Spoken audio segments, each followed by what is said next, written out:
GNRH tiene ciertas luces, que lo vamos a ver ahora en la siguiente diapositiva. La GNRH, características, ¿cómo se ha estudiado? Por rapidito lo voy a explicar. Se ha estudiado utilizando ratones transgénicos a los cuales les han sacado el cerebro, pero estimulados con ciertas enzimas o ciertos marcadores como la luciferasa, y a través de cortes histológicos en rebanada han ido estudiando estos tejidos. A partir de esos tejidos lo que han encontrado es que la actividad del promotor de GNRH en cada neurona GNRH exhibe un patrón ultradiano de las oscilaciones con un periodo de 10 horas. Cultivos neuronales de GNRH exhibidos sincronizados parcialmente presentan ráfagas de actividad transcripcional de GNRH a intervalos de 2 horas. Eso en los modelos experimentales. La administración pulsátil de quispectina, un secretagogo de GNRH potente, evoca activación sincrónica dramática de la transcripción de genes GNRH con la estimulación fuerte de las secreciones pulsátiles de GNRH. Quispectina es lo que están estudiando actualmente.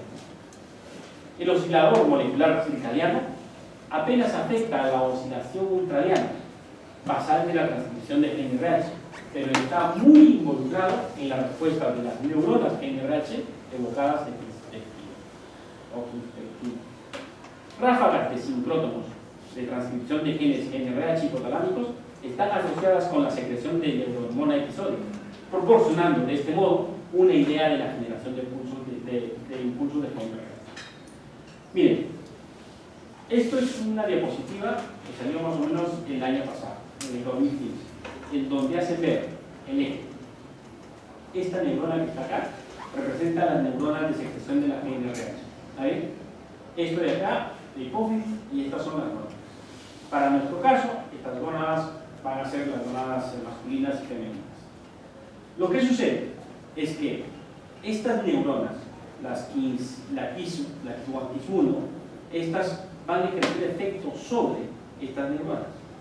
Mejor dicho, un conjunto de neuronas especializadas con determinado grupo de neurotransmisores, conjuntamente con las vías, van a ser responsables de la regulación de secreción pulsátil de GNRH. ¿Está bien?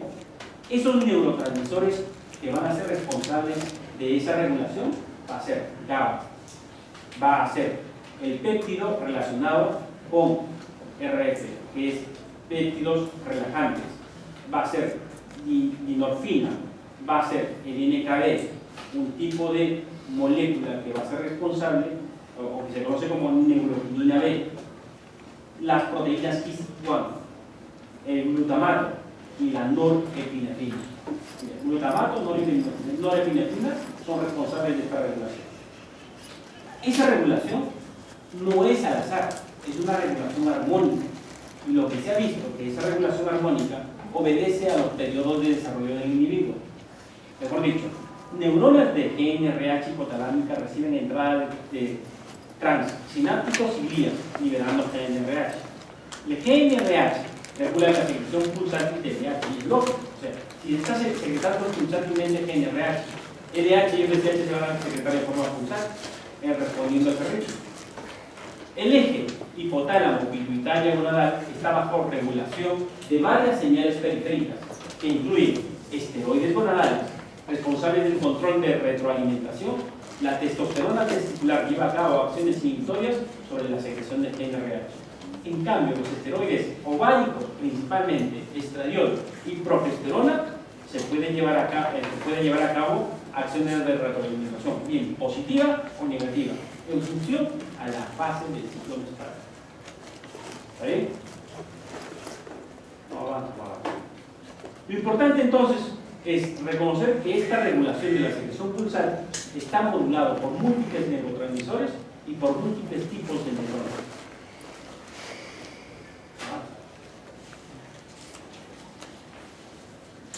El sistema KIS de esas proteínas que les mencioné se ha ido estudiando grandemente y ha evolucionado. Miren, en el 2013 empiezan los estudios y en el 2012 se llega a una conclusión. Estas neuronas KIS que van a liberar la quispectina, que es una proteína especial de activación de regulación en estas neuronas, inicialmente se pensaba que a través de estas neuronas se activaban, no sabían por qué factor, a nivel del soma de estas neuronas que liberan NRH. Pero ¿qué pasó en el 2012 después de múltiples estudios? Encontraron que no solamente eran estas quispectinas, sino encontraron que en diferentes regiones, sobre todo en el núcleo paraventricular anterolateral, estas neuronas también producían quispectina. Pero otro grupo de neuronas, la KNDI, o sea, un grupo de neuronas, podían tener actividad dependiendo de la condición de desarrollo de estas neuronas. Mejor dicho, en algunos momentos pueden producir quispectina que afecta al soma neuronal y en otros momentos quispectina que afecta al botón terminal del axón. Y en otra condición podían generar quispectina haciendo efecto sobre la misma neurona, KND, sobre la misma neurona, o sea, una acción autocrina y una acción paracrina. Y la acción paracrina en diferentes niveles. Eso dependía del desarrollo del hipotálamo y del desarrollo de las neuronas a nivel cortical. Cuando esta regulación se iba dando, paulatinamente se hacía armónica la secreción de NRH. Yo lo que nos dice en todo el texto, pero ya no lo vamos a leer. Listo. ¿Pero qué más encontraron? Encontraron que la quispectina no solamente era regulador hipotalámico, sino encontraron que la quispectina también era regulador a nivel de las células de Leydig y de las células de Sertoli, y específicamente para la manifestación de receptores. Miren acá, esto es el hipotálamo, esto es la hipófisis, acá está el LH y el FSH, y acá está las gónadas, Leydig y Sertoli. Y miren, ¿cómo vieron que el Leydig producía también quispectina, que hacía efecto sobre la misma Leydig y sobre la célula de Sertoli? Al parecer, esta quispectina era la que condicionaba previamente el efecto que se iba a generar del FSH. Y es la FSH, gracias a este efecto de las quispectinas, la que va a producir glubina y activina para regular los ciclos. Entonces, la quispectina y Gis y Wagner, los receptores, se expresan en las células de Leydig, de Sertoli y células terminales y terminales testiculares. Además, es secretada por neuronas hipotalámicas y algunos órganos periféricos. O sea, no solamente era a nivel hipotalámico y a nivel testicular, sino también había a nivel de tejido adiposo y de páncreas. Es por eso que más adelante vamos a ver cómo el tejido adiposo en exceso, al liberar leptina, puede generar alteraciones en el desarrollo de espermatozoides. Y por lo tanto puede incluso llegar a las alteraciones en la fertilidad masculina. Entonces, la quispectina hipotálamo afecta las actividades testiculares indirectamente a través de acciones sobre las neuronas GNR, que ya vimos, GNRH, y GNRH a la vez modula la secreción de LH y FSH hipoficiaria y LH y FSH a las células de Leydig y a las células de Sertoli. Miren cómo quispectina está actuando en todos esos niveles. La quispectina local podría tener funciones autocrinas y paracrinas, como hemos visto acá, autocrinas sobre la misma Leydig y paracrinas sobre las células de Sertoli. Ahora, todavía el problema no estaba solucionado. Lo que encontraron es cómo distribuciones de estas neuronas hipotalámicas NRH. Estas neuronas tenían que actuar armónicamente en relación unas con otras. No se trataba de que una sola neurona ejerce el efecto sobre todo el núcleo neuronal, sino cómo esas neuronas en los núcleos neuronales generaban una actividad armónica. Miren, las neuronas GNRH, que sería esta, segregan hormonas GNRH a los vasos portihipofisiarios y están inervados por neuronas quispeptidérgicas. Estas neuronas quispeptidérgicas van a ser estas dos. Lo que habíamos visto, que actúan a nivel del soma y actúan a nivel del botón terminal. Pero ¿qué sucede? Miren, en condiciones basales, la expresión del gen de la GNRH es esporádica. La estimulación pulsátil de quispectina recluta dramáticamente un subconjunto de neuronas de GNRH para sincronizar la transcripción GNRH en la secreción de GNRH episodio. Los círculos cerrados, los que están acá, son neuronas GNRH en sincronía. Y los círculos abiertos son neuronas GNRH fuera de sincronía. O sea, si nosotros tenemos un soma neuronal que va a ser determinante para la generación de GNRH Acá tenemos círculos cerrados, o sea, neuronas que están en armonía, pero están en menor cuantía que las otras neuronas que están en desarmonía. ¿Qué se generaba? Generación esporádica, esa generación errática de pulsos de secreción de GNRH. ¿Y qué pasa ya cuando llegamos a la adolescencia? Lo que sucede es que esos pulsos se van armonizando. ¿Y cómo se armonizan? Cuando estas neuronas empiezan a entrar en sincronía. O sea, no solamente son número de neuronas, sino es la relación de estas neuronas, la sincronía de estas neuronas. Acá pocas neuronas, poca sincronía, miren los pulsos. Muchas neuronas, todas en sincronía, pulso regular. Eso era lo que determinaba los pulsos de secreción regulares de la GNRH. ¿Está bien? ¿Preguntas? ¿Preguntas, muchachos?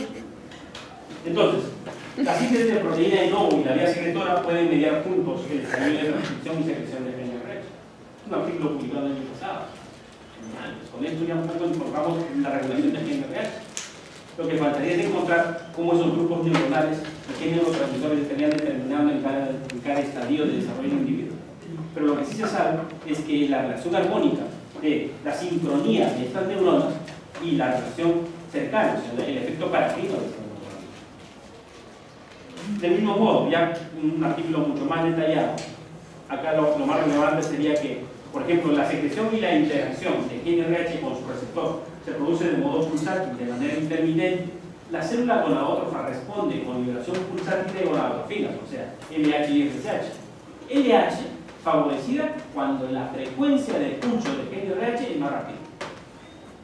Y FSH favorecida por una frecuencia de pulso más lenta. O sea, doctor, cuando tengo una frecuencia de pulso de 90, ¿qué es lo que en mayor cuantía se va a producir? LH. Y cuando tengo un pulso de 120 minutos, ¿qué es lo que se produce? FSH. ¿Está bien? ¿Está bien? Y esto es lo que el trabajo que hicieron, visualizaron cómo se ve este proceso. Ya no nos vamos a detener eso. Otra cosa relevante. Mayores concentraciones de testosterona van a suprimir los pulsos de GNRH, del hipotálamo y la respuesta del hipófisis a la GNRH. Es lógico, lo que ya hemos visto en nuestro eje gonadal. Ya habíamos dicho que se producen mecanismos de feedback, ya sea corta, ya sea intermedia y ya sea larga. ¿Dependientes de qué? Dependientes de la concentración de hormonas en esos niveles. Si la mayor concentración hay de hormonas, más de lo normal, de hipotálamo hacia la hipófisis, se forma un mecanismo ya sea corta al hipotálamo.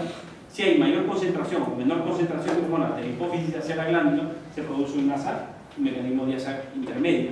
Y si hay una mayor o menor concentración de hormonas desde las glándulas periféricas hacia la célula blanco, se produce una regulación de asa larga. Muy bien, entonces, aterricemos esto en nuestro eje. ¿Cómo es nuestro eje gonadal? Hipotálamo, hipófisis, liberación de LH, FSH, ¿sí? LH, FSH. Ahora, sabemos que LH y FSH están regulados por pulsos de secreción de GNRH, pero esa GNRH está regulada en función a qué? En función a la testosterona.